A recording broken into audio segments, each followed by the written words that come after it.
இப்போ இன்னைக்கு என்ன செய்ய போறோம்னு பாத்தீங்கன்னா எறா கிரேவி எப்படி செய்யுதுன்னு பார்க்கலாமா? வாங்க பார்க்கலாம். இதுதான் இன்க்ரீடியன்ஸ். என்னென்ன இன்க்ரீடியன்ட் தேவைன்றது எடுத்து வச்சிருப்போம். பாத்திரம் நல்லா காஞ்சிடுச்சு. அடுத்தது என்ன பண்ண போறாங்கன்னா தேவையான அளவு எண்ணெய் ஊற்ற போறாங்க.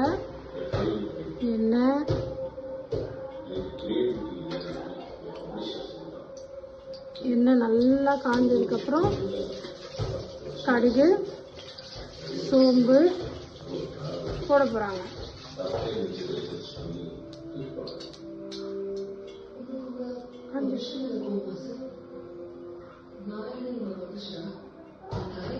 ஸோ பாத்திரம் வச்சு அதில் எண்ணெய் ஊற்றி எண்ணெய் நல்லா காஞ்சதுக்கப்புறம் கடுகு போட போகிறாங்க.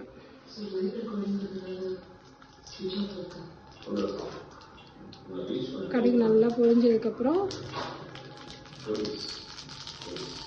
சோம்பு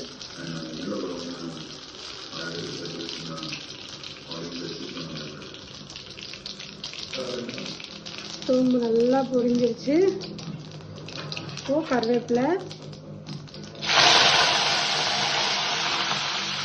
நல்லா பொரிஞ்சிச்சு.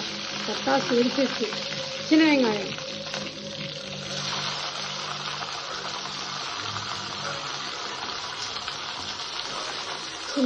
போட்டு அதுக்கப்புறம் பெரிய வெங்காயம்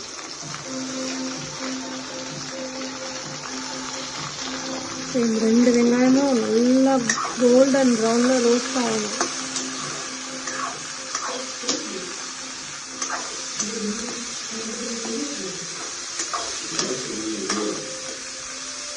நல்லா ப்ரௌன் ஆகட்டும்.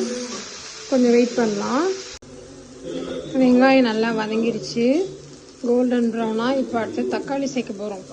நம்ம ஏன் 2 வெங்காயம் போட்டோம் தெரியுமா? பெரிய வெங்காயம் சின்ன வெங்காயம் நல்லா வாசனையாகவும் நல்லா டேஸ்டாகவும் இருக்குன்றதுக்காக தான். இப்போ அடுத்தது தக்காளி சேர்க்க போகிறோம்.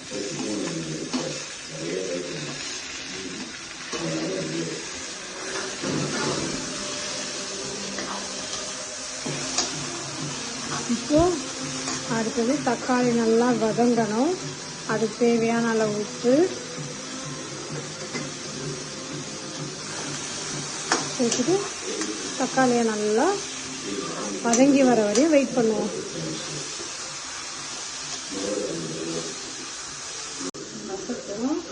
வெங்காயம் தக்காளி போட்டு தக்காளி பாதி வதங்கினதுக்கு அப்புறம் இஞ்சி பூண்டு பேஸ்ட்டு சேர்க்க போகிறோம். முதல்ல இஞ்சி பூண்டு பேஸ்ட்டு சேர்த்துறோம்னா மைல்டாக கசப்பாக இருக்கும். அதனால் இப்போ சேர்க்குறோம். சேர்த்து அந்த இஞ்சி பூண்டு நல்லா வாசனை வர அளவுக்கு நல்லா வதக்கணும். வெயிட் பண்ணலாம். வெங்காயம் தக்காளி இஞ்சி பூண்டு நல்லா வதங்கிடுச்சு. இப்போ மஞ்சத்தூள் ஆட் பண்ண போகிறோம்.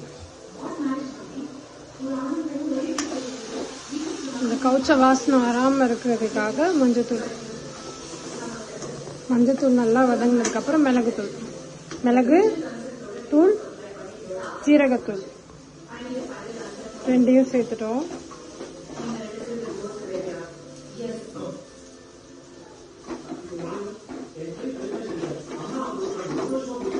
நல்லா வதக்கினதுக்கப்புறம் மிளகாய்த்தூள் தனியாத்தூள் ரெண்டுத்தையும் எடுத்து வச்சுக்கோம். 2 ஸ்பூன் மிளகாத்தூள் 2 ஸ்பூன் தனியாத்தூள்.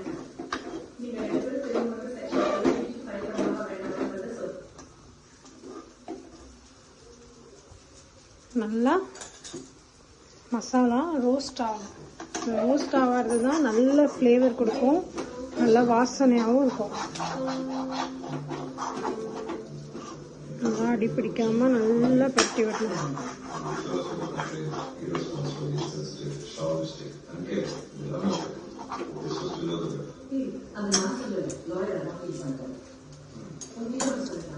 கொஞ்சம் தண்ணி ஆட் பண்ணிக்கிறோம். இது என்ன தண்ணினா இஞ்சி பூண்டு பேஸ்ட் அரைச்சோம் இல்லையா, அந்த தண்ணி.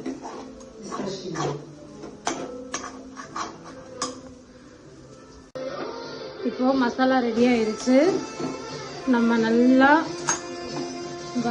வதக்கின மசாலா ரெடி. இதில் கழுவி வச்சிருக்க எறாவை சேர்க்க போகிறோம். ப்ரான் அடிஷ்னலாக தண்ணி எதுவும் ஆட் பண்ணலை, ஏன்னா இப்போ இந்த இறாலேருந்தே நிறைய தண்ணி வரும். மசாலா ரெடி பண்ணிவிட்டு எறா சேர்க்குறோம். நாட்டு எறா நல்லா பெருசு பெருசாக இருக்குப்பா. தண்ணியை ட்ரைன் பண்ணிவிட்டு எறா மட்டும் போடணும்.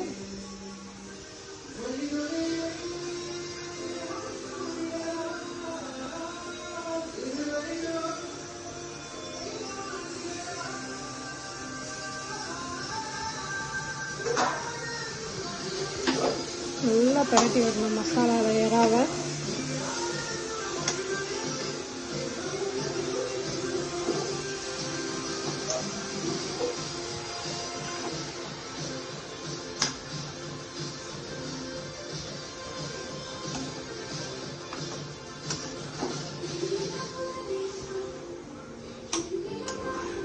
நல்லா மசாலாவை பெரட்டி விட்டுட்டு ஒரு 5 minutes பாயிலிங் டைம் கொடுப்போம். எறாக்கு எவ்வளோ சீக்கிரம் பாயில் ஆகுறாங்கன்னு பார்ப்போம்.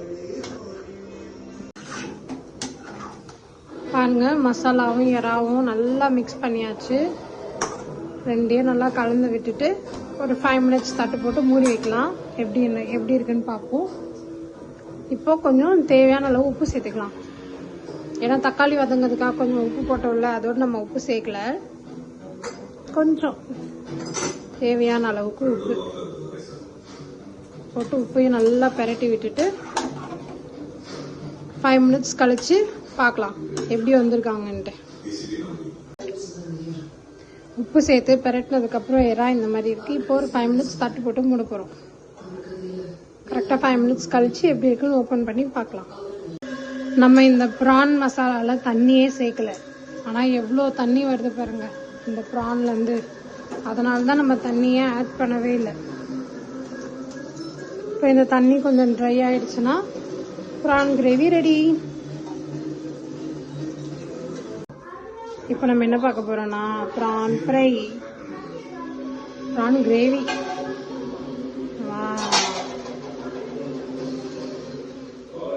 நீட்டாக இருந்த எறா எல்லாம் சுருண்டு நல்லா தண்ணி ட்ரை ஆயிட்டு நல்லா இருக்கு. கிரேவி நல்லா வந்திருக்கு. தண்ணியே ஊற்றவே இல்லை, கொஞ்சம் கூட தண்ணி ஊற்றல. இப்போ ஃபைனல் டச்சிங்காக கொத்தமல்லி தழைகள்.